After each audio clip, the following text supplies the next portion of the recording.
Superstar na si Nora Aunor na ospital kaya hindi nakadalo sa concert ni Shawn Mendes.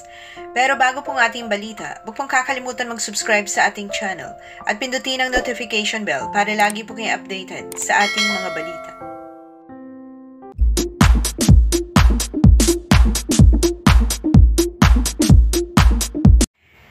Nito lamang Linggo, October 15, sa concert ni Shawn Mendes na ginanap sa The New Music Box sa Quezon City, ayon sa ulat ay wala ang superstar na si Nora Aunor.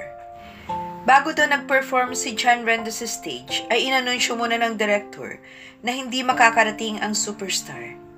Pahayag nito, pasensya na po't hindi makakarating dito ngayon ang ating superstar Nora Aunor dahil nasa ospital po siya at ayaw palabasin ng kanyang mga doktor.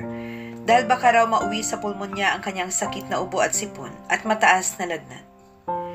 Pero nagbiling siya na enjoy na lang natin ang performance ni Shawn at ng kanyang mga special guest performers. At ayon pa sa ulat, habang hindi pa nag-uumpisa ang Shawn Rendezvous concert that night, ay maraming old songs si Nora Aunor ang pinatugtog muna at halos lahat ng nandun ay talagang na-mesmerize sa golden voice ng superstar na nasira ng dahil lang sa isang operation na ginawa sa ospital sa Japan many years ago. At ayon pa sa ilang press na nandoon, ganado daw mag-perform si Shawn Mendes at wala pa rin daw kupas ang ganda ng kanyang singing voice at gwapo pa rin daw.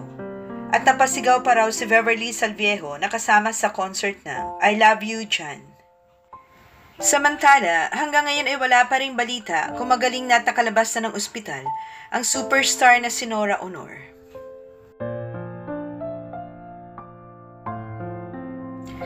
Maraming salamat po sa inyong panunood. Huwag pong kalimutan mag-subscribe para sa iba pang showbiz updates. Kita-kita po tayo sa aking next video. Thank you!